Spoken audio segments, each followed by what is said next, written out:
All right. Greetings, Kiss Nation. If this is going to be a Kiss topic, and it's a Kiss topic with my good friend in front of a channel, Xander from Kiss Army Fangs. How you doing today, my man? Hey man, thanks for having me on. I'm doing pretty good. I've been hard at work, been pretty busy, been gearing up for what's to come. But always got to make time to talk Kiss with a friend. So thanks for having me on the channel. I know it's been a while since I've been on the show. Been a little busy, but it's good to be back. I'm glad to talk about some of the things that are happening, and also just talk about Kiss and what's happening in the Kiss world. So yeah, good to see you, man. Yeah, it's always a pleasure to have you on. I've been busy also with my own channel stuff like reviews and other videos also, but it's always good to make time and talk Kiss with a friend. Absolutely, absolutely. All right, so I think the first order of business is to talk about what the latest news is. And that's Kiss Army Storm's Vegas, and Mm-hmm. I've talked about it on my own. You've talked about it on your podcast, and I did like a this latest topic because of like there's this latest news, which is like I guess like about this case is like a few weeks old, so it's not that new. But the latest news is that there is talk that Ace and Peter may show up. Ooh, okay, interesting. Yeah, and I've been kind of going back and forth on it, kind of like, well, I didn't really think there's anything to expect out of Peter Chris except for his new album coming up this fall, Yeah. which is kind of cool. I didn't really expect it much out of Peter Chris because he kind of stays quiet, keeps to himself, Mm, yeah. which nothing wrong with that. He's damn near close to hitting his 80s. Yeah, no doubt. That's Yeah, crazy to think about. yeah. Peter, he's the oldest member of Kiss, by the way, at the original That is four. very true. Yep, that is true. Yeah, but with Ace, I did some when I did that topic. It was said that Ace was invited to come to the Madison Square Garden show, Mm-hmm. and Ace kind of demanding things, and it's like, well, this isn't going to work out. Exactly. That's exactly what I heard too. That's what I read. So my only feeling is he better not try to have things go his way, or it's not gonna work out for them. It's not gonna work out for the fans that go see them at the hotel. So it's kind of like, don't spit on this open invitation, Ace. Yeah, I was kind of interested when I heard you say that because I've been hearing some back and forth as to, whether Ace and Peter will be there, should they be there, and the last I heard, I thought that, Gene had said something like, they had extended the invitation, like they were asked to be there, and I think Peter just, declined, and then Ace started doing his demands again, and it was like, okay, so the last I heard, I don't think they're going to be there. But I mean, Okay. who knows? It's still June, so who really knows? Yeah. But yeah, there's all these rumors going around. So it's like we got a ways wait till November hits. Yeah, But there's. I at mean, the at the same time, it does kind of suck that we're not getting these rumors that Ace kind of turns down the offer because he wants. I don't even know what the hell at this point Ace expects out of Gene and Paul. Kiss is no longer a touring band anymore. yeah. Well, Ace just thinks he's in a position to demand what he wants, and whether he's right or wrong, it's just not going to happen. Gene and Paul Yeah, I are just mean, going to bend to his every will. It's not going to happen. no, I mean like, but to go back even further to his like demanding and shit. Remember to go back to like at the beginning of End of the Road tour, Ace was demanding to be back in the band and kick Tommy out. Remember that all that stuff? Oh yeah, oh yeah, and that's unreasonable. Not going to happen. No, I mean it's good for the fans that want Ace back in the band, but a lot of majority don't want Ace back in the band. Like Yeah. that probably just got me killed. Well, I mean, when you look at it, I mean, when Ace says that stuff, you need to remove Tommy, put me back in the band. I'll be the spaceman. And he said he wanted like $2 million and all these unreasonable demands. It's almost like he's forcing Gene and Paul to say no because his demands. It's almost like, yeah, I'll do it, but I'll do it for all these reasons that I'm just going to basically force you to say no because Gene and Paul, you know, if you look at the statistics, Kiss on average would gross anywhere from like 800 to 1.2 million. You know, all those stats that go around about how much they gross per tour. It's like if you look at it on the end of the road tour, it was averaging from anywhere from 800,000 to 100,000 for the whole band. Okay. And or I'm sorry, 800,000 to 1.2 million dollars for the whole All band. right. And Ace is demanding 2 just for himself. It's impossible. So there's no other answer but no. And I feel like Ace is doing that on purpose. Yeah. Which sucks for the fans. It sucks for Gene and Paul.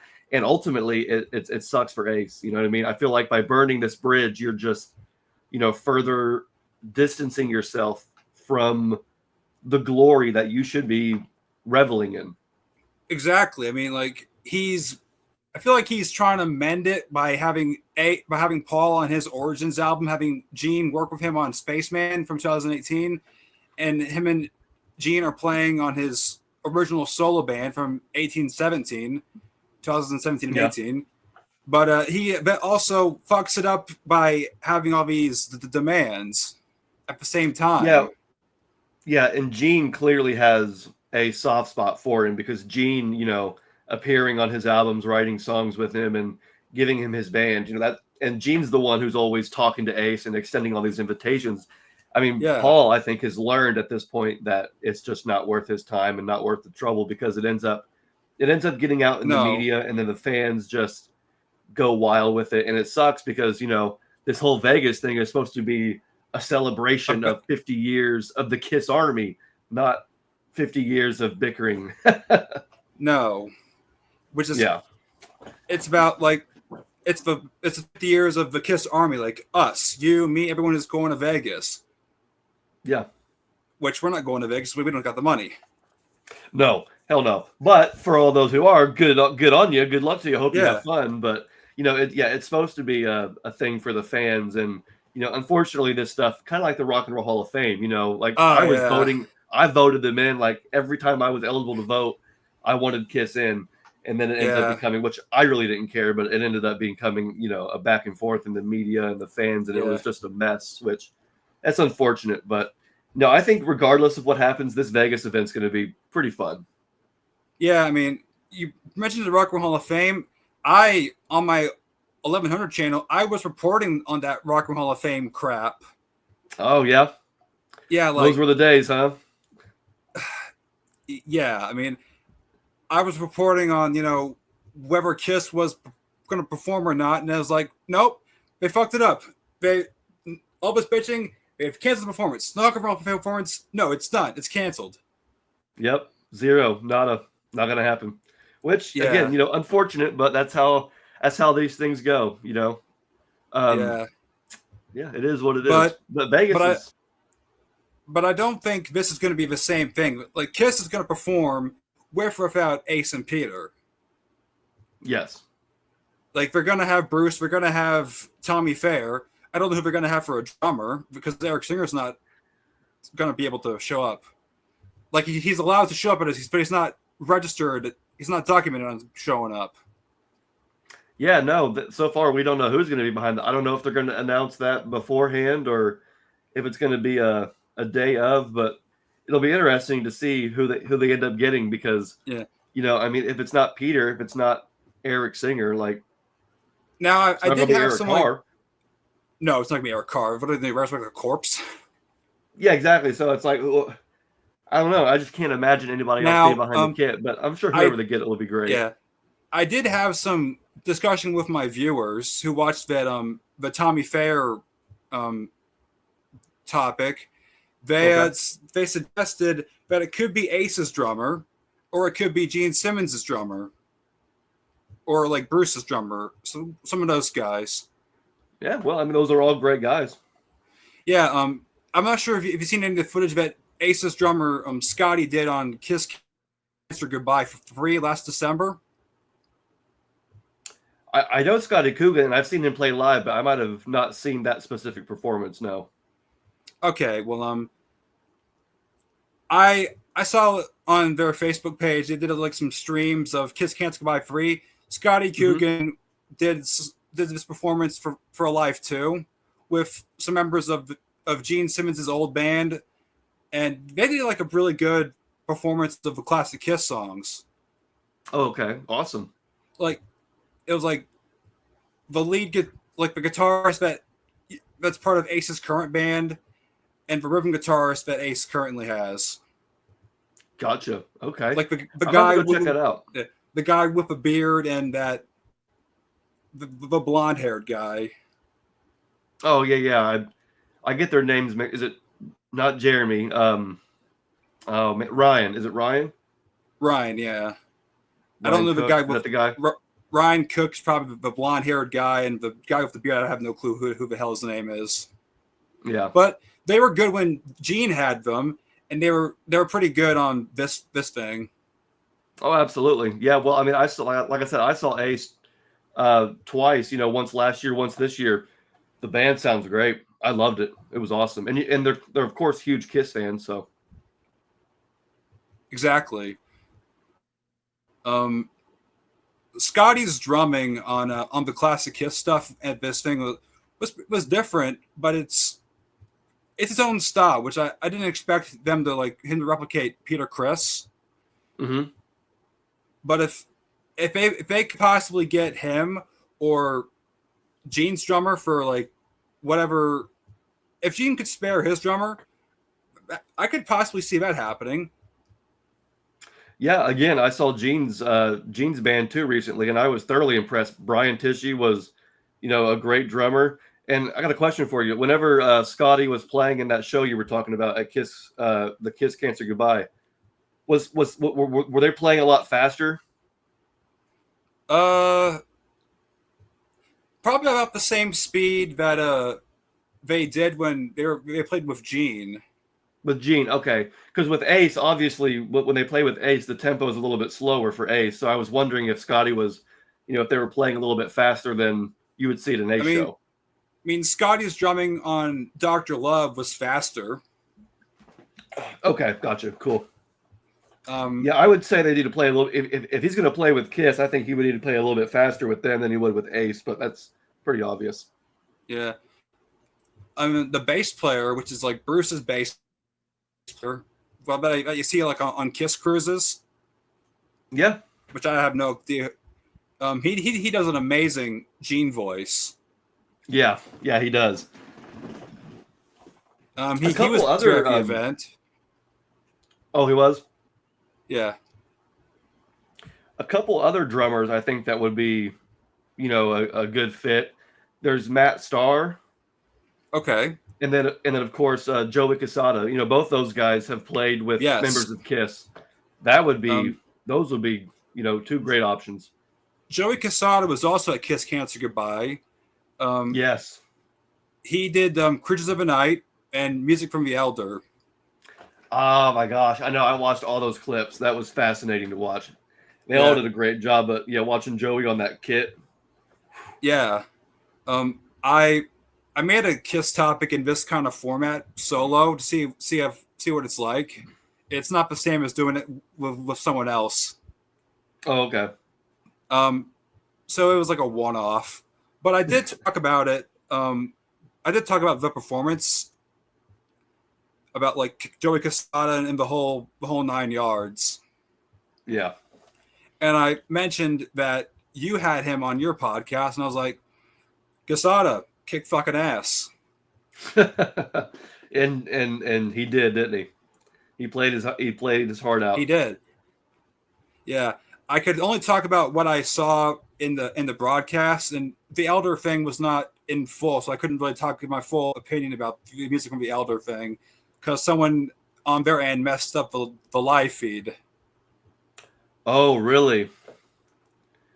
Gotcha. Yeah. Okay, I didn't know that. Yeah, I watched all the pro shot footage, if you will, where all the cameras, it was released like song after song over the course of several days, several weeks. That's how I watched it. Yeah. I was dedicated. I watched the entire 4 to 3 hour live stream. That's crazy, man. And someone fucked it up and started the Music from the Elder with Mr. Blackwell. Really? Yeah, like that's when I saw it. They screwed it up and started it with Mr. Blackwell right in the middle of the concert. Wow. Interesting. That's a bummer. Yeah.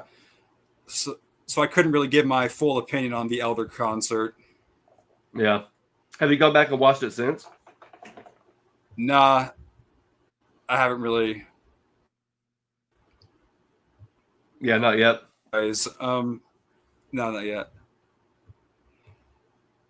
But anyways, I mean, I've seen other people's opinion about Gene and Paul coming out of like retirement, if you will. It's not really coming out of retirement. We're not bringing up a full stage, no makeup, no nothing. Other people are saying, they're pulling a fast one. They've done this shit before. We're doing it again. No, we're not really. Yeah, no, this is not the same at all. I mean, if they were coming back with a full tour, that would be, something different with the makeup and all that. We knew that Gene and Paul and, Kiss were going to do something at some point, even if it wasn't going to be a full on, makeup show. So, I mean, this seems like pretty in line with what I thought they were going to do. I think it's going to be awesome. Yeah. I mean, we knew that Gene and Paul were not going to go away quietly, but we knew they were going to stick around, but not as a full-on touring band. Exactly, yeah. This is like, them showing up for this is like doing the conventions all over again. It really is, and that's what I think feels special about it. I mean, certainly the prices are a little bit different, but in terms of getting the band back together, getting fans back together in a small, intimate. I think Paul said it the best. It's like a Kiss cruise, but without a boat. Yeah. It's like the Kiss cruise meets the Kiss Expos for like a 3-day mini Vegas residency, if you will, because they talked about, I thought, doing a residency, a few years ago after the successful one they did for Kiss Rocks Vegas, and they never did. It just never happened. So this seems to be like the new and improved form of that, where you just, instead of inviting a bunch of people for a whole month, you get just your diehards for a weekend and celebrate the entirety of the band. So okay, I think it's going to be awesome. And they even have the tribute bands too, Mr. Speed. Like, that's really cool because they're going to be, they'll be in makeup. Ancient. Do what? Kiss Nation. Oh, yes, and Kiss Nation. Yes, you're right. There's two. Kiss Nation also met Kiss. There's a whole VH1. There's a VH1 special where Gene and Paul got footage of somehow they got footage and saw them play Rock and Roll All Night. They met the band at the Whiskey A Go Go backstage. That's really cool. It's pretty cool. It's a whole VH1 special. You look it up. It's on YouTube. I'll have to do that. I must have missed that, but yeah, I mean, I'm really glad to see that Kiss has embraced, the tribute bands. Did you hear about the guy from Pearl Jam who, when he was 13, he was talking to Paul about how he was in a Kiss tribute band, and then they ended up getting a cease and desist letter all the way back in the 70s? Well, apparently last week or something, somebody on behalf of Bill Aucoin sent a letter to them saying that it was null and void and you've been forgiven and pardoned. And it was like a funny thing, but I thought that was just so wild and so bizarre. If you haven't seen that, you might look that up because that was a weird news report. The guy from Pearl Jam got a cease and desist from Kiss when he was 13. It's like, man, could you imagine? I'll have to. I have to look at it. Like, I've never heard of it before. I had heard about it, but it was one of those things where you just kind of you hear all kinds of things about Kiss and Gene and Paul and their business antics and all that. But to hear a news story about how, I forget who the guy's name is, like Roman Fernandez or something. It was like somebody on behalf of Bill Aucoin management or Bill Aucoin's estate or whatever it was, sent like a letter just saying that, all is forgiven. They put a stamp on it saying case closed, just to make it official. It was kind of funny, but yeah, definitely one of the more bizarre stories of rock and roll. All right. But no, I've always liked Kiss Nation. They're like a New York-based tribute band.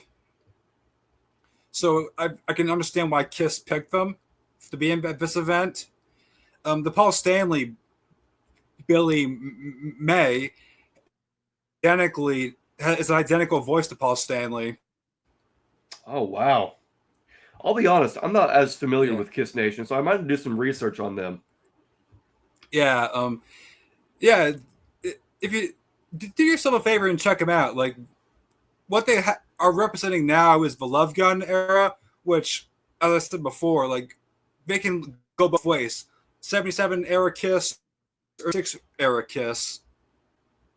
Wow. And their Gene is 96 era Gene. He sounds like 96 era Gene, and he looks like that also. Oh, that's cool. So that's pretty fucking cool.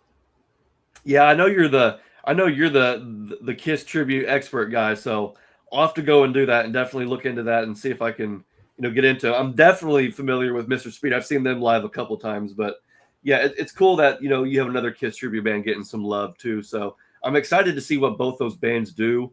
And, if they decide to like change out their costumes or what songs they're going to play, should be pretty interesting. Yeah, I mean, well, Mr. Speed's going to be paying respects to Eric Carr in the Unmasked era. Yes, that's super cool. Which I'm pretty sure Paul Stanley and Gene Simmons are going to be really happy to see that. I want to see some pictures of Gene and Paul standing with the guys from, Rich and the Demon from Mr. Speed. I want to see them standing next to their makeup counterparts while they're in the boots, and then Gene and Paul are outside the makeup. That would just be such a weird, a weird photo, a weird moment right there, seeing the Star Child and the Demon next to Gene and Paul. Yeah, that'd be pretty cool. I mean, like I want to see Rich and Paul together in a photo. That would be so cool with Rich in his makeup. And Shane Smith next to Gene Simmons. There you go, Shane. See, I forgot his name, but of course the Kiss tribute expert, he knows. Yeah, I know. Anyways, all right. So, do you think we're going to be getting some deep cuts on this show? Well, I tell you what, I hope so. I think, with what happened at the Garden, just playing the same old songs. You've got Gene and Ace, going on tour. Still playing the Kiss hits. I think if you're going to pay $1,000, $2,000, $5,000, you better be hearing some real deep cuts, either songs that were hardly ever played or never played at all. Now's the time, because I feel like there's a lot of repairing that needs to be done. I mean, I certainly wasn't taken aback from anything that happened at besides the avatars. That was crazy, but I knew Kiss wasn't going to pull out any deep cuts for this Madison Square Garden crowd. It just didn't make any sense. You've got celebrities and all these people paying $10,000. They want to hear Shout It Out Loud, even if the fans who are in the crowd, want to hear the deep cuts at the Garden. It's not going to happen. But this isn't the Garden. This isn't the end of the road tour. This isn't makeup.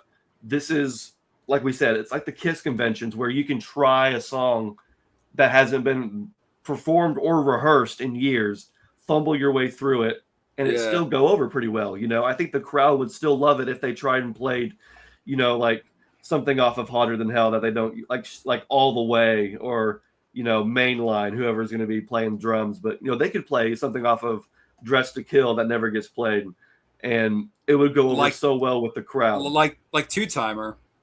Like Two-Timer. Yeah, Ladies in Waiting, I mean, Rock Bottom. Or Room Service. Everything. Room Service would be great. I mean, how often was that one played? Hardly ever. So, and we're not that version on You Wanted the Best. We're not counting You Wanted the Best. No. We want legit. We want legit live. Not that bullshit on You Wanted the Best. 100%. Facts. Absolutely. So, now's the time to do that kind of stuff. So hopefully we get it. They can do all kinds of stuff. I mean, I'm not even sure if we know how many sets they're going to play. It's a 3-day event. How often is Kiss and special guests going to be performing? How many sets? It's like they could do so much. And I really hope they do, because you have 20 studio albums, you have solo albums, and all kinds of stuff that can be done. So give us it all. That's what I say. It'd be funny if not funny, but I would love it if Paul breaks out and does like a Live to Win or Second to None. Oh, if he did Second to None, man, that'd be wild. But yeah, Live to Win, I think would be great. Or if Gene did something off of Asshole, like my title track, that'd be funny. Yeah, I mean, I still think that Live to Win could have been the Kiss song. Like if Paul had saved that one for Sonic Boom, that could have put Kiss like back on the, because that song was a hit. It was just a Yeah. hit for a solo member of Kiss, but that could have been a hit for Kiss, and that would have been a smash hit if he had just saved it for a couple more years for the next Kiss album. Yeah.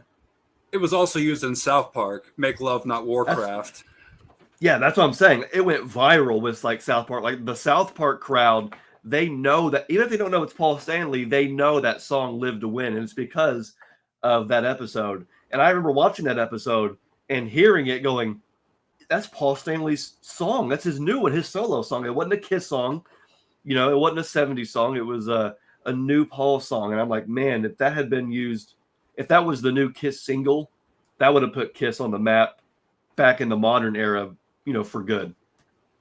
But we didn't get any new Kiss until 2008 with Jacoka Red Suitin.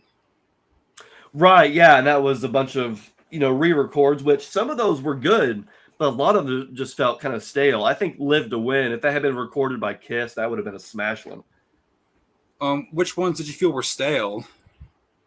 I felt that Deuce did not come anywhere near the original studio version, and I think it's because they were trying to play too closely to the studio. I think if Eric Singer had brought some more of that Eric Singer in it, as opposed to saying, hey, we need to play, and I get it, you know, the context, it was for, you know, any usage in media and movies and different things like that. So there was a template there and a structure, but I'm like, man, if they had just put some spice on that, put some heat on that, that could have been a really killer version of Deuce. But Deuce was one of them.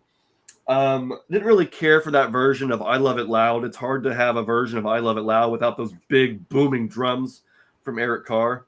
But, okay. I feel like this is kind of like where me and you kind of differ. I preferred that one over Smashes, because 100%, that one's terrible.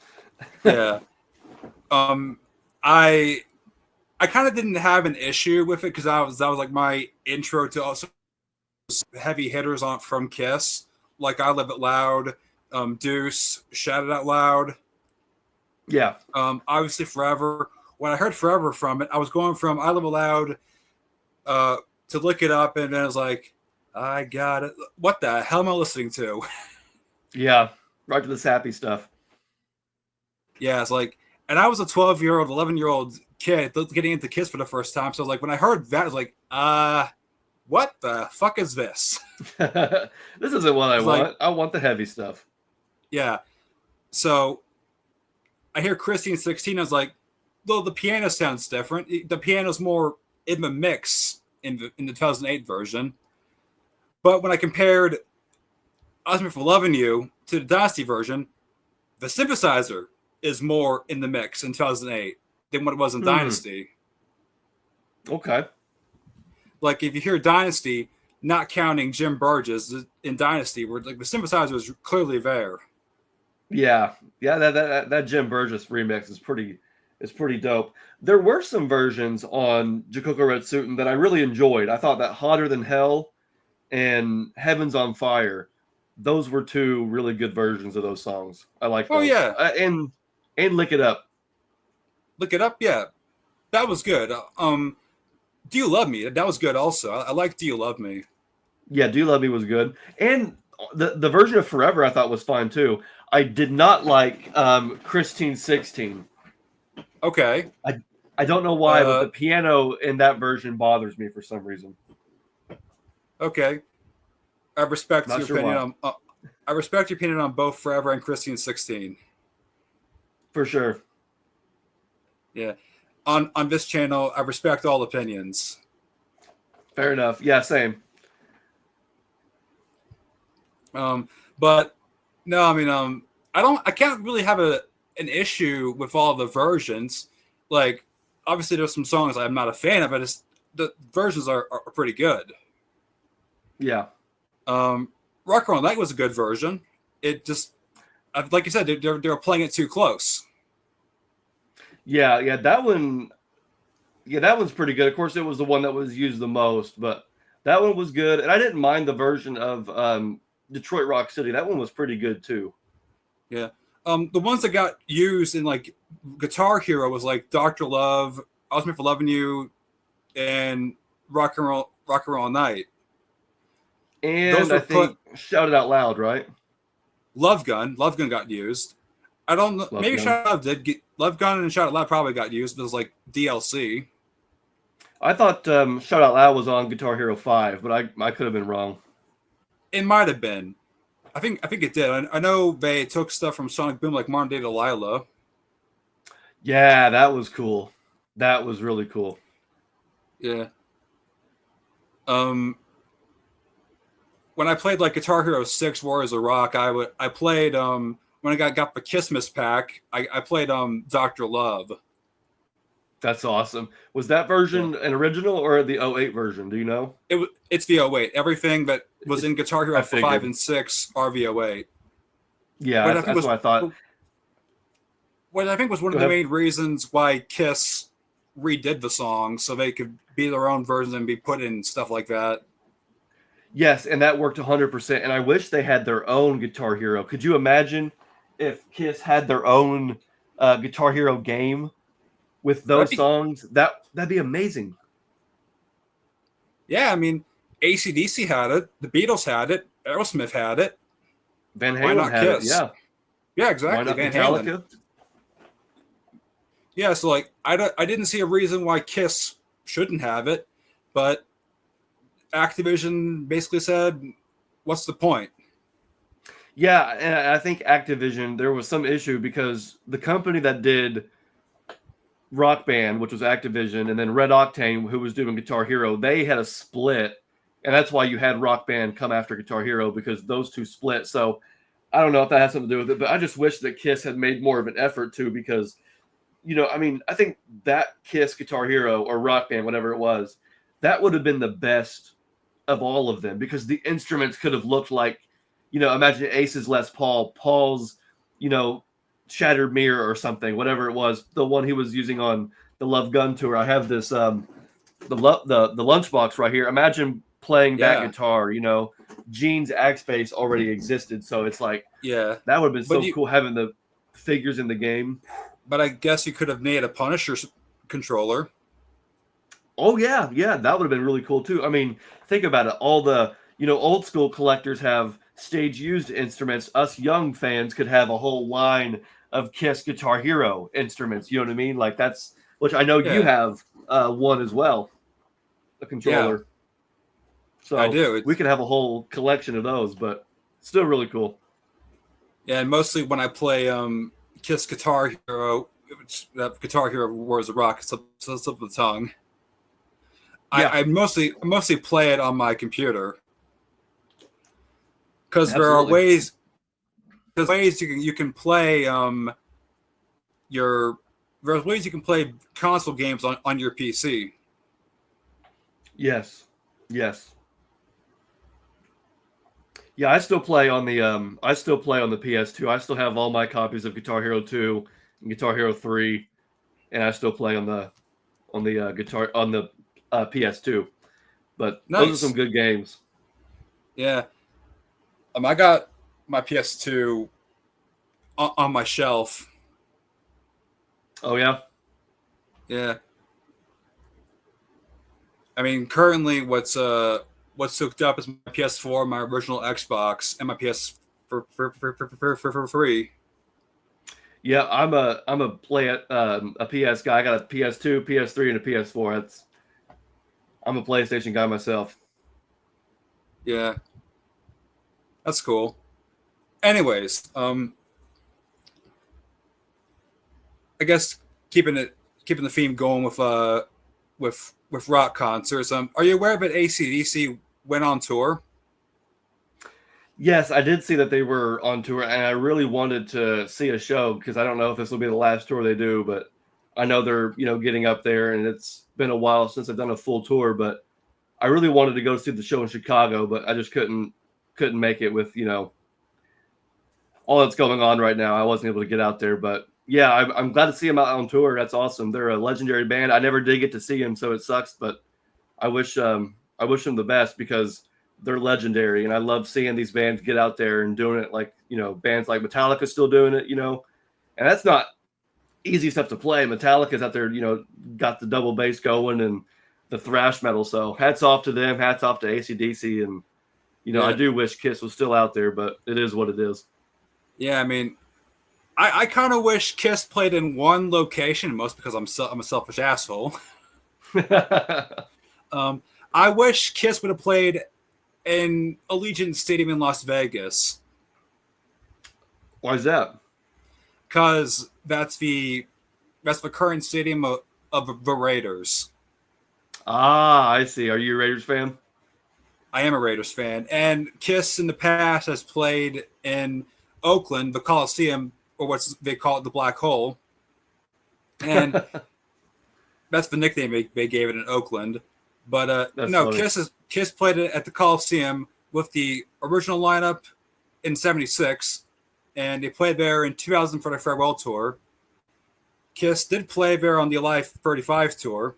Got a soundboard of that from that concert. Oh, sweet. And they did play there on the End of the Road tour in 2020 for the final time that Coliseum ever got used. Wow. And it kind of baffles me that the End of the Road tour never made it to Vegas. Wow. Yeah, you're right. Like, where was the where's the Hollywood Bowl? In LA. In LA, okay. Yeah. Wow. That is wild to me. And that's part of the Final 50. And we did another topic when I went and saw Ace Frehley in West Virginia. It never made it there either. And I would have gone to West Virginia before going to see them in Baltimore, because that's closer to me than Baltimore is. Wow. I can't believe that. You're right. They didn't play Vegas at all. Yeah. That's crazy to me. And, it's cool that AC/DC played there because, the Raiders use their music. They also use Kiss's music. So it would have made sense if Kiss played there because, in older Raider games, I would hear them play War Machine. Ooh, okay, nice. That's fun. Yeah. So it would feel like it would make sense, for them to play at Allegiant Stadium. Because agreed. Yeah. But whoever was in charge of, the direction of the tour said, no, you don't need to go there. They're fine. Even though you had like all of 21, 22, and even you could squeeze it into the Final 50 because they were squeezing in shows all of that year. Yeah, they were playing shows everywhere, sometimes going, twice. And it was, that's surprising to me. Even got petitions to go back to Australia. That is still really cool. That petition. Yeah. And it worked, right? They did. They went right back there and played. It was called, I forget then Paul Stanley said, petition, no petition, whatever. This is it. We're not coming back. Yeah. Yeah, but that was still really remarkable though. That was cool. Oh yeah. That's still pretty awesome that it works. That's how much Kiss cares about the fans. Yep, and of course Australia, that's a big group of fans down there too. So yeah, I'm sure it meant a lot to them too. Yeah, I bet it did. They played at the AFL game also. Yeah, that was a fun performance. I remember that. It was. Yeah. All right, so I think we've talked about enough about the Kiss Army Storms Vegas, quite for a good bit. Yep. Let's get into some other fun stuff. This awesome new soundboard that Kiss put out, San Antonio 85. Absolutely. Yeah, and I've been waiting for something like this to come out from Kiss mostly in charge of Pop House, because they've been giving us some god awful releases as of late. Like, with re-releases of box sets that we didn't re-release the box sets with asinine prices. That stupid Strutter 5-inch gold record. Oh my! I forgot all about that until you just brought that up. I had put that in the farthest recesses of my mind until you brought that back up. Yeah, that 5-inch gold Strutter single. Jeez. Yeah, I mean, it all points up to one phrase: "You done fucked it up." Yeah, that was silly is an understatement, but my goodness, I forgot about that. Yeah. So I was kind of still holding out hope that we would get something cool, not like those piles of shit. Yeah. But yeah, until I got the news that we were getting this is what I was hoping for. This is what I wanted from the very beginning, not those half-assed releases. We didn't ask for those. We wanted something cool like this. And yeah. And fucking A, this is awesome. How I would say they botched it for the United States is we don't get a CD release. Yeah, that's where you done fucked it up for me. It's like, are you serious? We don't even get an off the Soundboards release on CD in America. Like, I was going and getting them every single release. I was going in person out and shopping and getting them. And now it's like, I'm now got to go online and get it imported from another country. It's like, I'll do it. Yeah. It's just going to cost me more. Yeah. This cost me more because like CD Japan wasn't taking my cash. It was like, okay, I had to get it off. I had to get it off of eBay, and it cost me like $60, which cost me more than getting off of CD Japan. Fucking scalpers, like fucking scalpers. Still came from Japan, by the way. But yeah, but wow, I didn't realize that they weren't taking your money. Huh. Yeah. Anyways, I mean, I will say one thing that I remember when I reviewed them with you, our first interaction together, reviewed off the Soundboards. Yeah. Pop House must have took my criticism into consideration because we got full artwork on the brown paper sleeve. I wish they weren't doing the brown paper sleeve still, but it's better than nothing. We get full it's a step in the right now. direction. Yeah. Having listened to it, I got the MP3 before I got the CD, so I actually have listened to the Soundboard, and I have something to compare this with. Let me.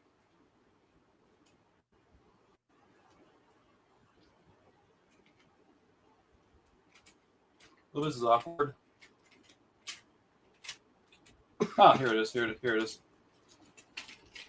All right. I have another Asylum board to compare this with. Ooh. This. Erie 86. What's the date on that? Which does it say the date? The date is March 27th of 1986. Oh, gotcha. Okay, so it's about 3 months after this one. Okay. Yeah. So sound-wise, I would say this one is better than this one, mostly because this one has some Soundboard hiss. Okay. Like, that hiss that like is in like some of the equipment? Yeah, that little like yeah. Yeah. Not to say this one's bad by any stretch of the means. No, this one's still a pretty solid concert. One thing that I will say that it is against this one is you don't get to hear Paul's Love Gun story in its entirety, and it's a good one. It's a good okay. If you like hearing that stuff, then yes, it is bad.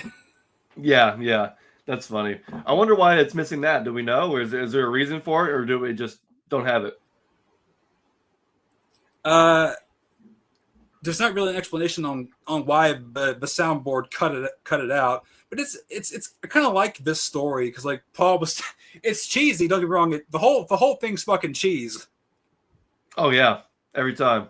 But it's funny. Like Paul was talking the Love Gun story on Erie is about some. He's on a plane with some girl. That's about all you're getting at me on that one. Yeah, well, I can fill the blanks from there. That's funny. Yeah. One thing that I like about this, like this one is obviously more clear than this one. There's no hiss. But I think it sounds good. Like I like hearing it on Fits Like a Glove and stuff like I Love It Loud. Okay. The bass solo comparing it to this one and this one kind of sounds similar. I don't know if Gene was trying to still come off like I'm lost, let me shoot rocks out of my bass. I don't know. Was he getting mad at the sound guy? No, Gene, no. By the Asylum tour, Gene was still lost in what he should do. He can't be the demon anymore, so he was going all ace and shooting rockets out of his bass. Really? Yeah. There's Asylum footage that I have where I believe he's shooting rockets out of his bass during the bass solo. Wow. No, I did not know about that. That's crazy. That's how lost Gene was during this era of Kiss. Trying to become the spaceman. Well, looking like somebody fucked the night before. Oh, yeah. Yeah. Booflaw hairdo. Yeah. Philo Stiller's cousin. Yeah. No.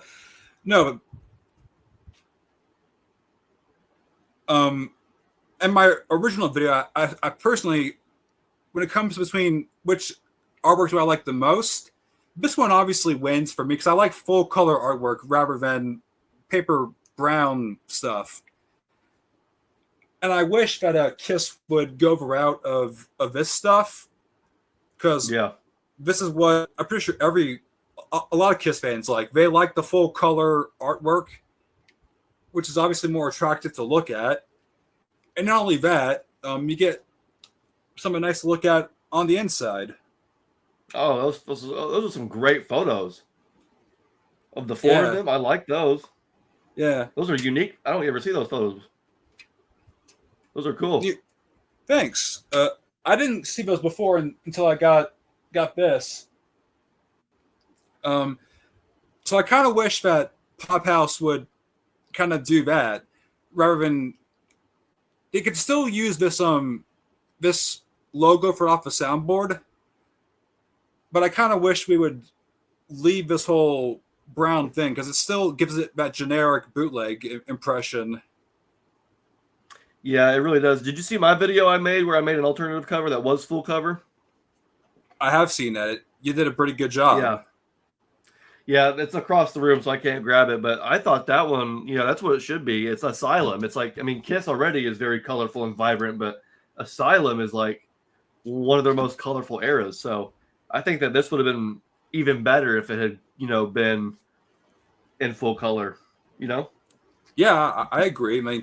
I loved how you kind of edited when you took Paul's picture, you edited in that, whoa, whoa, whoa, whoa. I'm glad you like that. I was hoping somebody would appreciate that because I thought it was pretty funny. But yeah, I'm glad you caught that because I was like, oh, here we go. Whoa! Yep.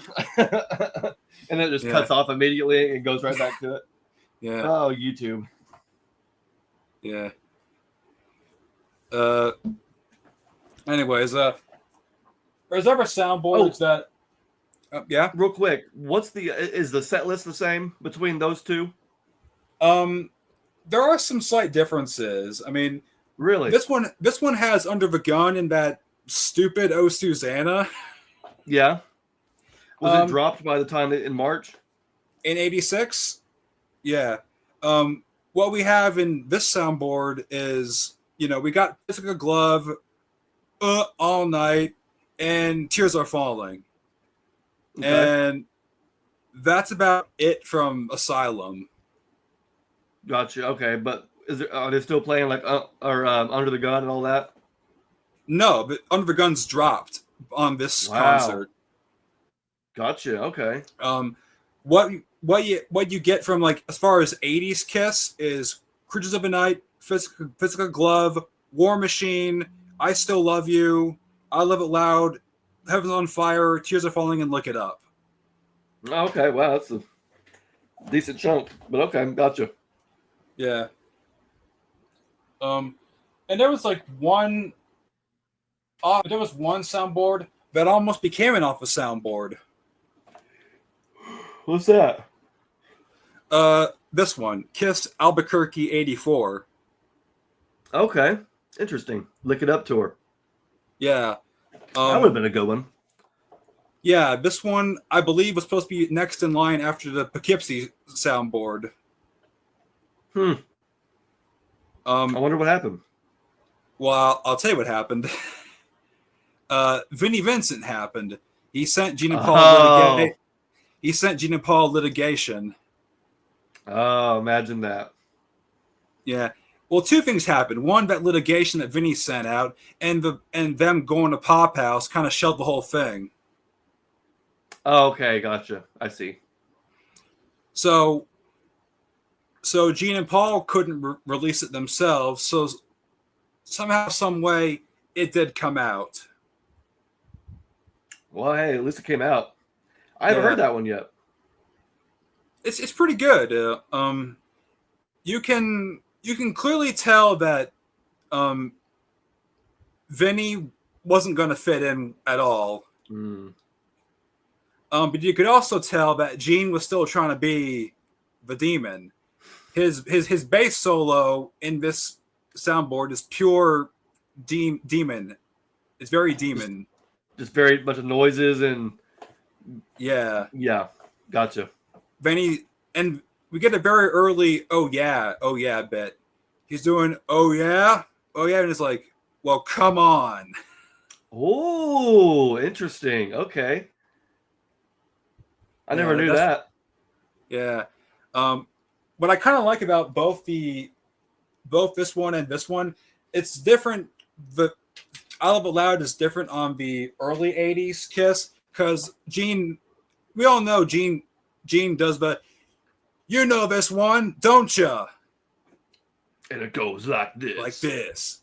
Well, yeah. Back in 84 and 86, well, maybe in 86 we knew how it went, but not in 84. Yeah, they're just kind of making it up, aren't they? Yeah.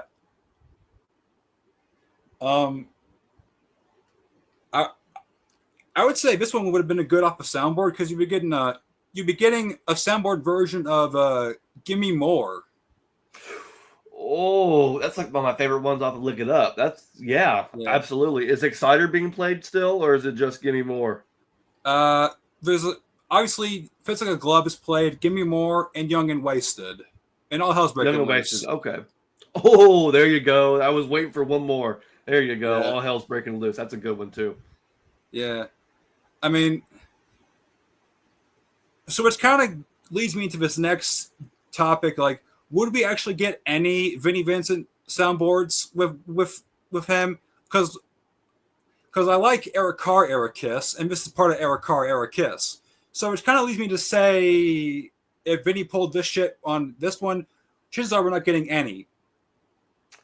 Yeah, I mean, all we have is what we got from the Creatures box set, which is pretty cool. You got Sioux Falls and Houston, Texas, and a few of those shows from the Creatures tour, but that's about it. Yeah,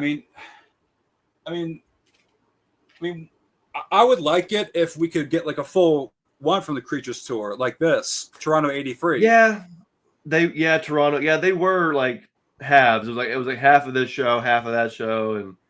Yeah, that would have been cool to have full soundboards. You're right. I forgot they were kind of broken up a little bit. Yeah, but since this is sort of documented that Vinny gave him a litigation on this one, what would stop him from getting one again? Yeah, no, very true. Yeah, if he's going to keep coming, he's going to keep coming, which, again, only the fans get hurt by that, which is unfortunate. And Vinny, he's just hurting himself and the fans. It's unfortunate. So my opinion is, This is more of a fuck you to the fans than it is to anyone else. Yeah. Yeah. All right. So while there's still time, you have an announcement to make, my friend. Yes, absolutely. It only makes sense that we've been showing some things from our collection and showing some different CDs and things because, I showed the lunchbox a minute ago. So yeah, so this announcement has to do with Kiss fans, Kiss collectors, and I want to share the news that Kiss Museum will be reopening and relaunching this summer, hopefully this month, with me taking over ownership. So Peter and I have been working pretty closely together on how we want to relaunch the Kiss Museum. He retired last year after 37 years and has been looking for somebody to take over. And I immediately was like, look, dude, like this would be my dream come true. I've been buying from you and buying from Kiss Museum for a long time. So I know what this means to fans, what it means to everybody. And to be the person to continue this for the Kiss Army is like my dream come true. So yes, I am happy to announce that kissmuseum.com is going to be relaunching. And I'm curious, did you ever buy from the catalogs back in the day? No, I never really bought anything from Kiss Museum. I would say when I was getting 8-tracks, that whole search led me to Kiss Museum. Okay. And that's what I found out about Kiss Museum. And I was considering buying from Peter Arquette, but by that point I was kind of getting into the more hard to find 8-tracks and like Unmasked, Elder, Animalize, Lick It Up. So I never really got that much into Kiss Museum, but I do have like some like a coin merch and this that I thought was like pretty sweet. Oh wow. Yeah, this is a box set from the Kiss Unmasked era. Oh sweet. Yeah.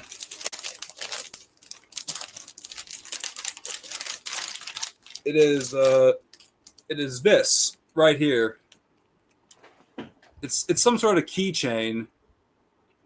I think it's upside down. It is upside down. I screwed that up. No, you're all right.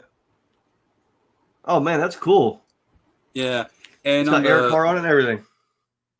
Yeah, and if I can get that work properly, it's got like the coin management like right here. Oh man, that is so cool. I've never seen that before. Yeah, it's Australian Kiss merch, which would make Rick happy. Yeah, for sure. Yeah, for sure. So that's actually my first piece of coin Kiss merch ever, and it came from. Is it really? Yeah, I've not counting the Kiss 8-tracks and Kiss cassettes that I have, but actual merch that you kind of like have, like a keychain. I've never really gone after a coin merch at all, and come to find it, I came from a friggin' box set of all things. That is really cool. What a great find. Yeah. And I'm not really someone that goes after a coin merch or like merch in general. I like those trading cards, the Don Russ cards. Mm-hmm. I like the comic books. I would actually go and get the comic books. Do you have any of the Don Ross cards? No, I have like the 360 cards. Oh yeah, those are cool. Those are cool. I think my favorite is the Kiss on tour cards from the Sonic Sonic Boom, the Kiss corner at Walmart. They had the Kiss on tour cards. Those are my favorite. Okay. I got a Kiss comic book from 2014 when they were doing that whole Dress to Kill lineup of comic books. Yep. Oh yeah, with the were they wearing the suits? Yeah. Yeah, I remember that. That's cool. All right, so yeah, I heard that Kiss Museum kind of shut down because Peter Arquette wasn't like.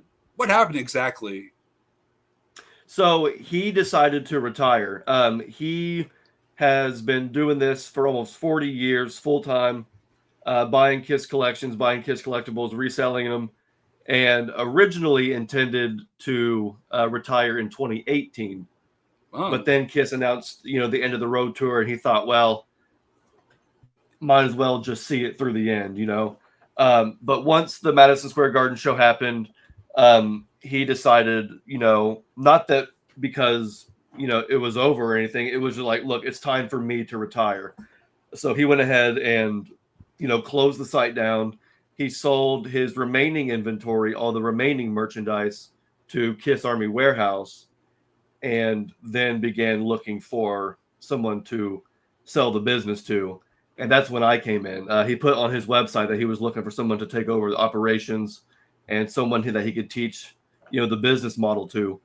And so that's when I came in, and we started, making our deal, talking about, the arrangements and how we best think it should go.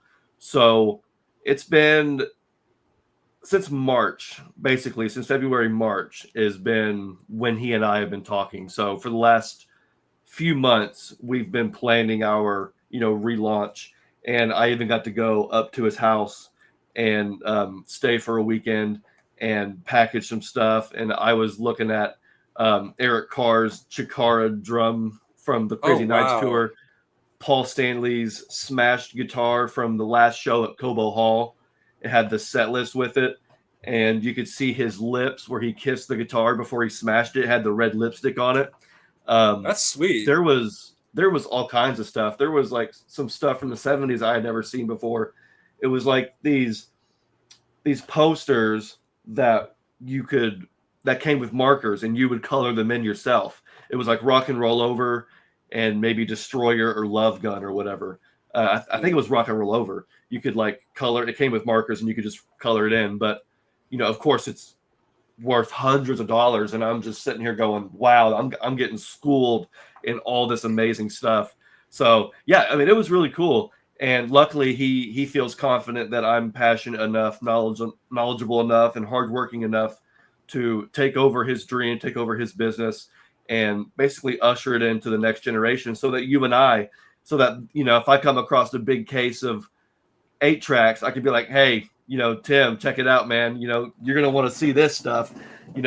So yeah, it's just gonna be an amazing opportunity to see some of the coolest Kiss stuff and have Kiss fans and Kiss collectors of all ages and all generations have a chance at seeing this stuff. I don't want to see Kiss Museum go away. Even if I wasn't buying anything, I loved just going on the website and scrolling and looking and just seeing all the amazing things that were out there. And after almost 20 years, I mean, I can say that a lot of my collection has come from Kiss Museum. The Monster magazine, this Detroit Rock City, even the Blood comic here, the Sonic Boom gold record, my other gold record that you can't see, like a lot of it has come from Kiss Museum. So I want to be that guy. So thank you to Peter, and I'm excited to see where this goes. And so I hope that you and all the other Kiss fans would be excited and would want to check out Kiss Museum once it relaunches. Well, I mean, I'm very happy that this is an opportunity that you get to have. Yeah, man, me too. This is like I said, I've checked out Kiss Museum when it directed me to 8-tracks and other stuff, but never have I wanted to purchase anything for them. I did want to once, like when I was looking for a Rock and Roll Over 8-track. When my original one, that Blue Label Columbia House 8-track, was DOA due to age. And oh my god, I mean, when I put it in the player, it was disastrous. It tried to play Baby Driver, but it sounded old and slow. It's like blah, blah, blah, blah. It's like, oh, it's heard better days. Oh man, yeah, that's funny. So there was no saving that one. So I chucked it into the trash can. Oh, we tossed it away. So yeah, okay, gotcha. There was no saving it. Like it was, the tape wasn't eaten. It just sounded worn out. Yeah. I mean, I don't like keep stuff that's dead. I throw away stuff that's dead. I'm not one of those collectors that I use my stuff. I don't save dead stuff.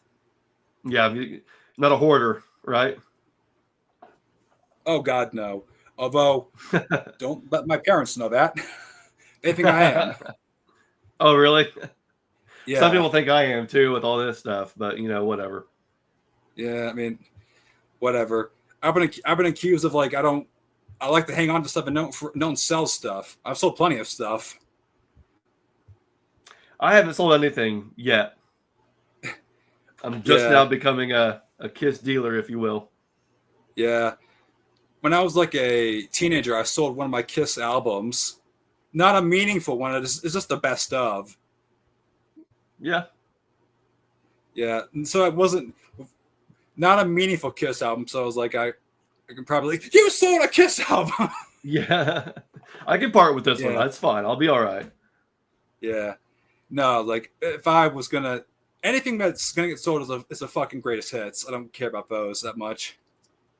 Unless it smashes Double Platinum and Jacoco Red Suitin. Those are staying. Yeah, for sure. Jacoco especially. That's a special one.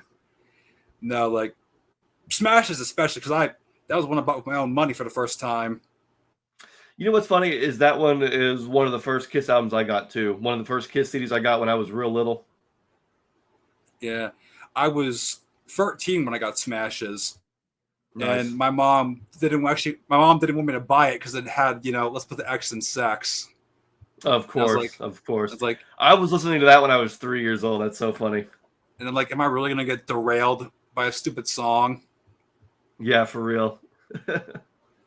Yeah, I'm like, so I was like, Mom, please do not do this here. Not at the store. Yeah, no, please, just let me have it, please. I want this. I need this. Yeah. Yeah, but anyways, like, so it's kind of funny that like, it took my dad to like reel her in, saying like, it's Kiss. They do songs like this. Yeah, it's just rock and roll. It happens. There's worse out there. Yeah. Oh, like I can bet there's plenty like there's rappers that say far worse than what Kiss will ever say. Oh yeah, yep. In one song. Yeah. But yeah, no, like I said, I'm really happy that you get the BB new owner in charge of Kiss Museum. I know your collection, I know your history with Kiss Museum because you say it a lot on your channel and your podcast. One of the videos that you did get was like that Kiss pinball table, that electronic Kiss pinball table, not the 1979, not the 1979 Kiss pinball table, because you said that would be the end of your house and at your collection. Yeah, you would see me on the street, just me and the pinball machine. I'm living underneath the pinball machine. That's where I live now. This is me in my home. Like, so no, but I did get the little one. Yeah, and I dedicated that whole video to Peter Arquette because that video was like a journey, of my buying from Kiss Museum. So yeah, it's an awesome opportunity, man. I'm really excited. The future's bright, and I'm super excited. And so thank you for having me on to talk about this. And I'm super stoked, man. Yeah, no problem. Another thing before we sign off is like I don't get a chance to show these at all. Is these? Oh, the Live 35 soundboard CDs. Yeah, these are from 2000. These are from 2008. These were like a major I want when I was like a young fan. Oh yeah, me too. I still want them. Yeah, these were admittedly a lot easier to find back in 2008. And just like when I wanted Jacoco Red Suitin back in 08, my dad said, "No, you cannot get these." And I'm like, but dude! But Dad, come on, please. Yeah. Like, I don't quite understand why he said no to Jacoco Red Suitin. Maybe I do, because like I was getting a lot of best stuffs, but I do not understand why he was putting the brakes on this. Like this makes no sense. This is live music, and the one I'm holding in my hand is Paris.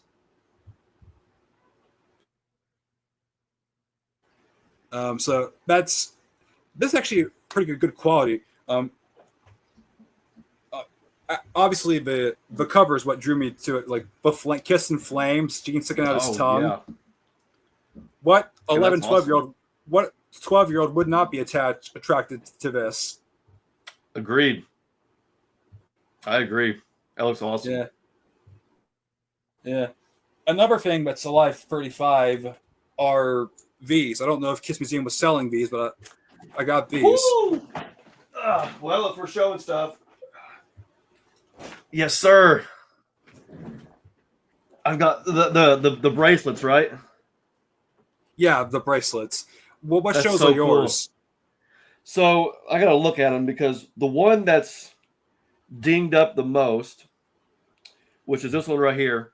This one is the best of Alive 35. So it Okay. has a bunch. It has like the entire set list, but each song is from a different show. Okay. So I've that's really weird. I've heard of that one. That was like an oddball one. Yeah, that was so. This was the only one that I saw for a while. I didn't realize that there were multiple ones. So this one I found has all of the files from the show I saw in Indianapolis at the State Fair in 2010. So this Oh. one, I mean, I already got the flash drive when I saw them, but you had to download the second half of it online. And we lived in the backwoods in Indiana, so we didn't have internet. So I never got the second half of the show, just the first half. And Okay. then in 2015, I bought the CD, which I'll go ahead and grab it right here. It's within reaching distance. It's the same similar style as the Alive 35 ones you showed, with the, it opens up kind of like that. Yeah. So I finally got the full audio, but then this one, again, I never knew they put those versions on these. So I was like, well, I'm going to get that one. It's Indiana. I was there. So that's coming home Yeah. with me. But yeah, these were two really cool, unique things. And if people are watching are wondering what they are, they're bracelets, and we can actually They're use bracelets, these. and they also double as a USB. Yeah, so you can wear them. That's super cool, man. These are like one of the coolest things. When I got it, got this one. I think I paid like $40 for this, which I don't know if that's a Yeah. lot for some people, but at the time, $40 for this was a lot. Yeah. And they're not just good style. They don't look stylish. We also have your concert in them also. Yeah, bingo. Yeah, they double as it's pretty cool. Yeah. Now, since the dust has kind of been cleared off by one of them because of the fan, one of them has the Oakland 2009 performance, and the other one has the Seattle performance. Oh, nice. The Seattle performance, Kiss put out a rarity on the Alive 35 tour. Do You Love Me? Oh, okay, yeah. Which was I would call that a rarity, even though it's not a rare song, but they didn't pull much from 76 from that tour. Nope, it was pretty much all 75 and before, you're right. Yeah. And Paul sounded pretty good on that version. Yeah, his voice was still pretty good in 08. Yeah. Yeah, that's really cool. I mean, I wish they would have played like more stuff from from that time in Kiss. I know there were other stuff where they did King of Nighttime World and I Stole Your Love. Mm-hmm. Oh yeah, I Stole Your Love was played on that show or on that tour. You're right. Yeah. But, I have a lot more of the Alive 35 stuff, and to borrow one of Rick's words, it's kind of got me down the rabbit hole of getting these again. Alive 35 soundboards. That's a deep rabbit hole. Yeah, it is. But luckily, there's a website that has like a good majority of those recordings. What is that, eBay? No, there's a website called Spanglefish. Oh, okay, gotcha. Okay. I got from them before. I got some like Rock the Nation stuff. Like a show in Brisbane where they brought out the Melbourne Symphony Orchestra, which was a good show. Then they were in Perth. Perth was the Rock the Nation tour opener. Yep. That was a really awesome show. Kind of wish that Kiss kind of kept that same vibe with the Rock the Nation tour they did in Australia that they did here in the States, because they pulled out a lot of deep shit in Perth, like Creatures, Pleasures of State of Rock and Roll, Oh my gosh. all that stuff. Yeah. But the one show that I feel like is the best current era Kiss from like that era was a show in Japan from 2006. Oh, Where, okay. Was it? Which one? well, since we're playing show and tell, I gotta go grab it. Look, yep. Go ahead.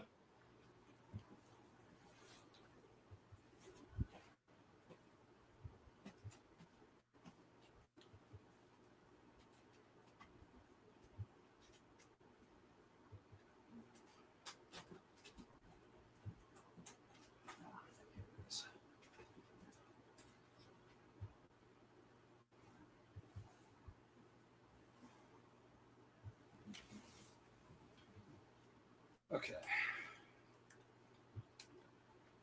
All right. Don't be fooled by the artwork. It is not the Rising Sun concert.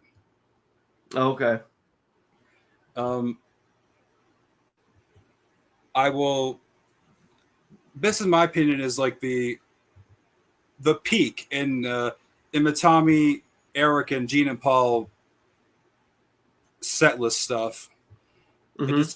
It's Truck City, Making Love, Watching You, King of a Nighttime World, Deuce, Christine 16, Firehouse, Got to Choose, Kissin' Time.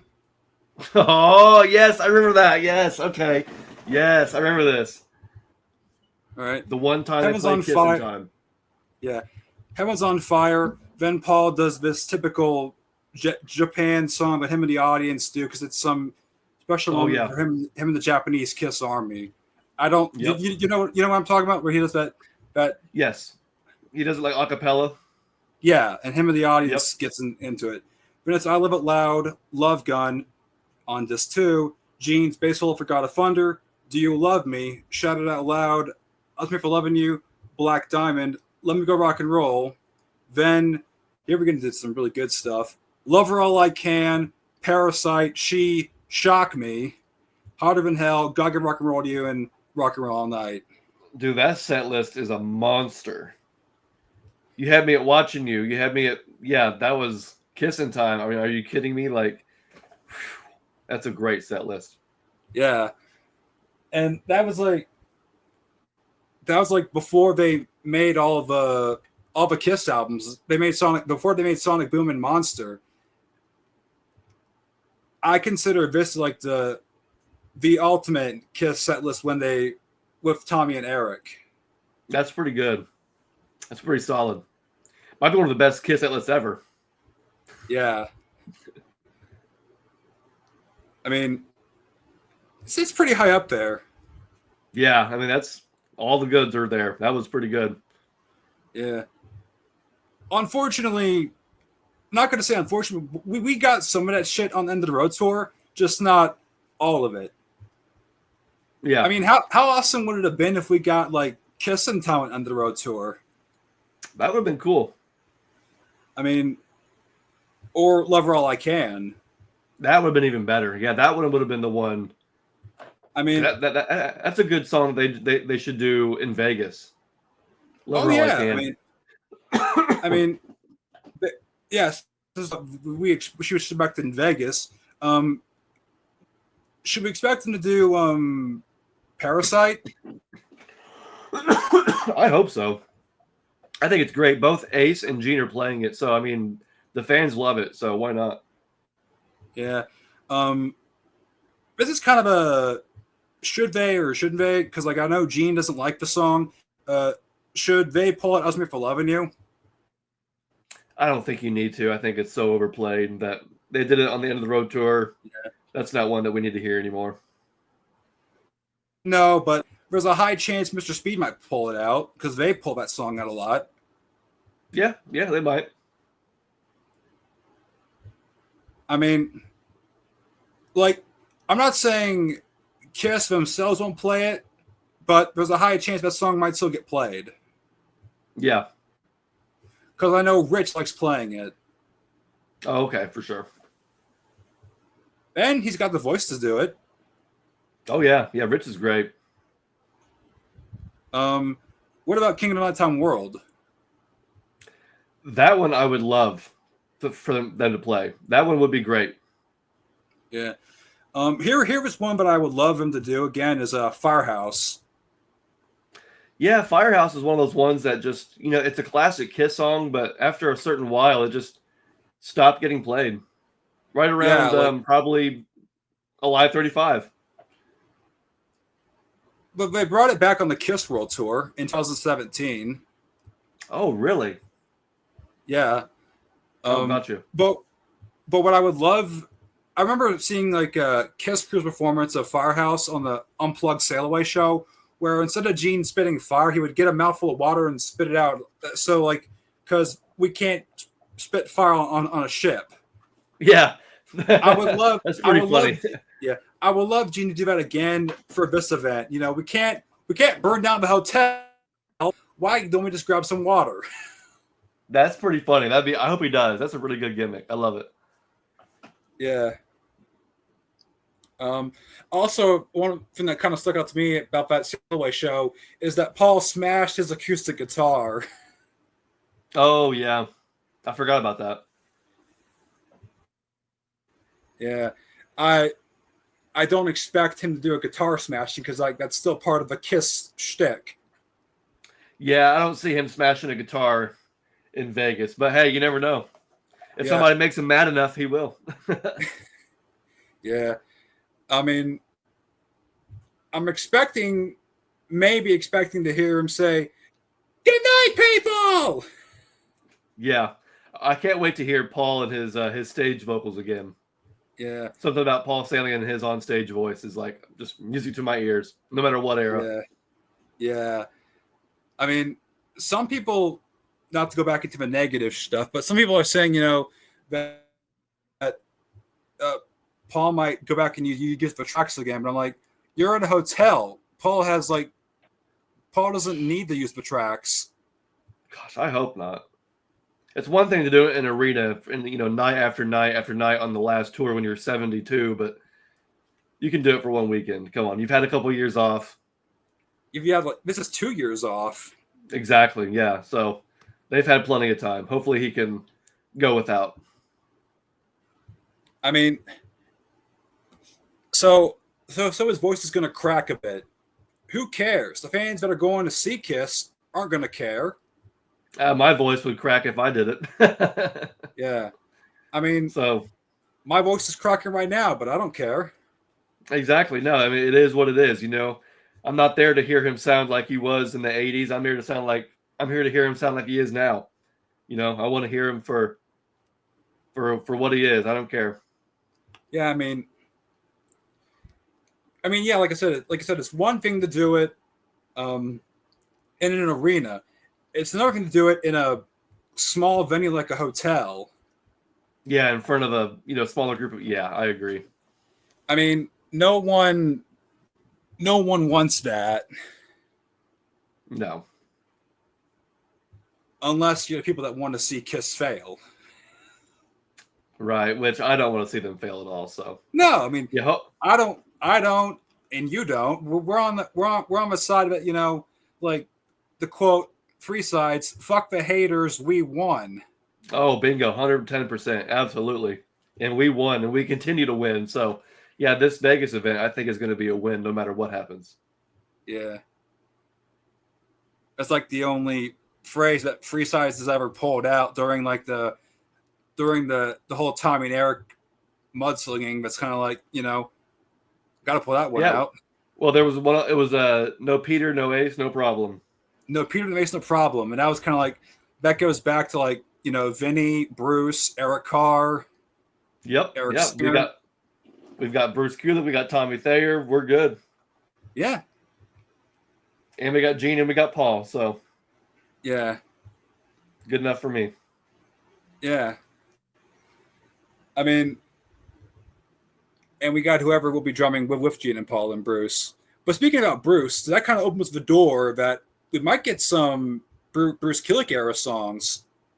I hope so. They should do a whole segment of the show with just Bruce Kulick era songs. You've got like 10 Yeah. years. Yeah, I mean, and Bruce is very passionate about his era with Kiss. You've seen him on like Kiss cruises, as you know, the stuff with Chris Jericho with Quarantine. He's very passionate about his Kiss era. Like, I would, not that I would be expecting it, but I would, because I love this song so much. I would love it if they would do "I Just Wanna." Oh, that's what I'm surprised didn't get played on the set on the Kiss cruise. They did take it off, and they did a couple other ones that you didn't really expect. I think "I Just Wanna" would have been a good one to pull out. Yeah. No, "Take It Off" kind of surprised me also, because like, yeah, that's a tough song to sing, but Paul, even in his current age, did it. He kind of modified it so he could still sing it, and it was awesome. I loved every second of it. I thought, man, this is. He should do more of that. I loved it. And they did "All Night." Same thing. I was like, holy crap! I never thought I would hear this in 2020. What was it? 22, 23, whatever it was. I was like, dang. It was 22. There was no Kiss cruise in 23. That's right. Yeah, you're right. 2022. There was also "She's So European," which surprised the hell out of me. Yeah, "She's So European." "We Are One." That was a good one. That was a good pull. I loved "She's So European." Gene was fucking up the lyrics, and Paul was like, and Paul's just loving it. Paul's looking at him like, "Yep, see, that's why we don't do it." Yeah, that was funny. Yeah, but "We Are One" was also a big shock. That was like, I guess you can call it a new Kiss song to pull out "We Are One." Yeah, one of the newer ones. And Gene, oddly enough, did better at "We Are One" than he did at "She's So European." Yeah, I don't know. I mean, I thought "We Are One" sounded a little better to me. Yeah, but speaking about Gene Simmons, have you seen any of his latest footage? You mean like from his shows? Yeah, like his shows, like at Mohegan Sun, because that's the like latest one. But I've seen him at Mohegan Sun Arena. Gotcha. No, I didn't watch any of that. I just saw the one in Beaver Dam. That was pretty much it. Okay, but like you haven't gone on YouTube and looked up any of his latest stuff? Not the Mohegan Sun one, no, not the one before that one. Okay. I've seen the Mohegan Sun show, and that place was packed. Oh, good. Good. So I was kind of happy that Gene could still pack in an arena even after his time in Kiss is over. 100%. Absolutely. Good to hear. I'm glad. That's awesome. I would say he's not playing all of the Kiss hits. We are getting some Kiss nuggets that Kiss would never play in 100,000 years. Oh, nice reference. Yeah. We are getting Charisma. Yes. Which I'm going to say maybe a majority of the fans are, but we're in that arena. We're fans that saw Kiss on the End of the Road tour and do not know Charisma. Right. Yeah. I mean, that's one of the reasons why they don't usually play that stuff live. But I thought that when that one came on, Rob and I were flipping out because we were hoping to get Charisma. So I'm glad we got that one. Unfortunately, I saw your video when you played Spit and you were singing along to Spit. That was fucking killer. Good on you, man. When he played Spit, I was like, "Oh my, a revenge song!" And this one of all tracks, I thought, he'll do Domino. I was hoping for Unholy. I got Spit. That's fine with me. Yeah, it works. Let me tell you this about Spit, and it works better in the theater because the more of the diehards are showing up to the theaters. But when Gene's playing it in an arena, it tanked. Yeah. Yeah, they only want to hear the hits. Yeah. Because, like, I could hear it through the video. It's like, not everyone knows this song. It's like, well, that's a shame. Yeah. I mean, if it was like me or you both went to Mohegan Sun, we'd be singing along. Like, got no manners and I'm not too clean, but I know what I like if you know what I mean. We'd be jamming to that song. I know you were.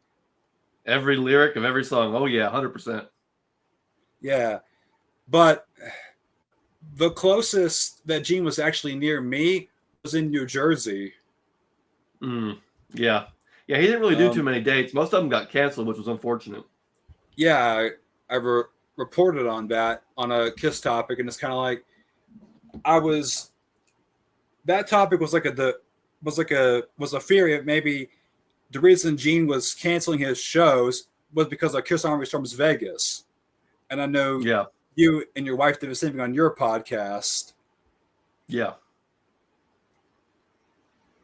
But but seeing as how it's kind of not what we both thought it was. We thought it was going to be the whole band reuniting for this event when we first talked about it. But turns out it's just going to be both Gene and Paul and Fair. We thought it was the full band reuniting for this event. Yeah, I was hoping so. I'm still hoping that, something happens. I mean, whatever happens, happens, but it would be really nice to have Eric Singer there. But I mean, if he's done, he's retired, I respect that, I'm sure some other drummer would be happy to have that gig. Yeah, I mean, and we might have been a bit, hard on Ace and Peter, mostly Ace, but that's mostly because Ace does this to himself. He makes he makes me confused sometimes. He makes me irritated, but it is what it is. Yeah, it is what it is. Like Gene is being nice to him and is giving him basically a golden opportunity, like to play in Kiss, not in, but with Kiss. Yeah. And for whatever reason, that's not good enough for Ace. Ace is above playing with. He wants to be back in the band of Amos no longer touring anymore.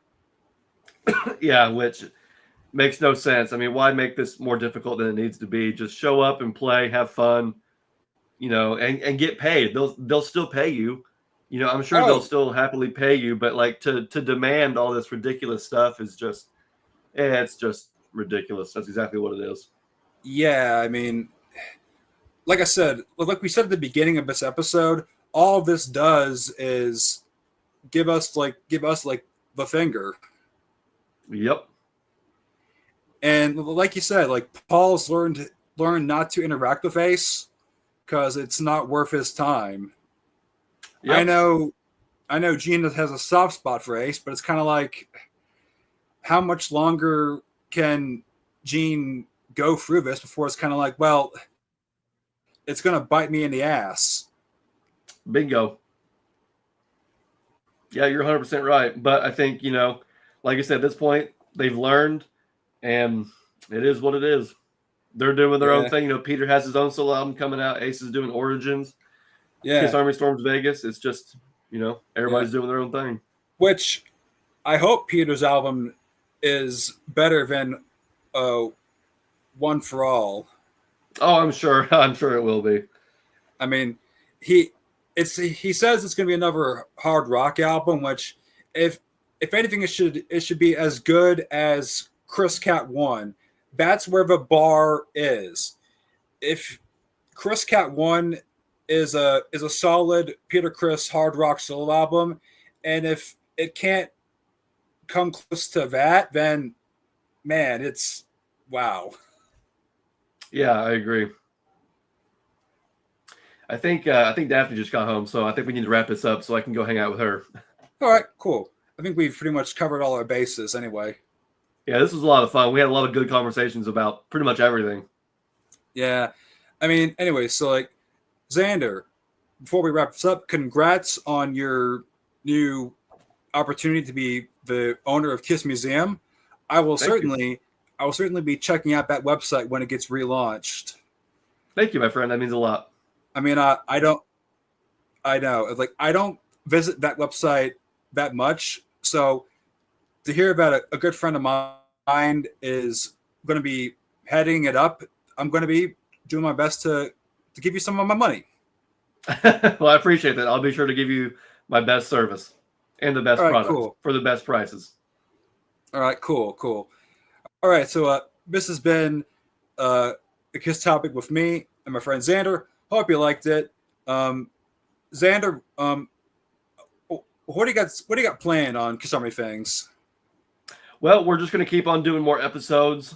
Peter and I are going to be hitting the road here pretty soon, so there might not be as many videos, but the podcast will still keep going. So definitely follow and subscribe on YouTube if anybody hasn't. All right, yeah. And on my end of the things, I got a album review coming up pretty soon, and I have a post. I got a poll for what tribute album you want me to review next. The album choices are "I Love It Loud," "Reggae Kiss Alive," and "French Kissin'." So the winner of those three, will be the next one I review. So if you haven't already voted for your option, head over to my poll and select your vote. I'll do that. All right, cool. Anyways, we're going to wrap this up. This is, once again, Xander, thank you for coming on my channel to do another one of these Kiss topics. Always a pleasure to have you on. Thanks for having me, man. Good to be back. All right. And we'll be sure to do this again. Absolutely. All right. This has been a lot of fun. Hope you guys enjoyed this Kiss topic. Until next time, we'll see you around. See ya.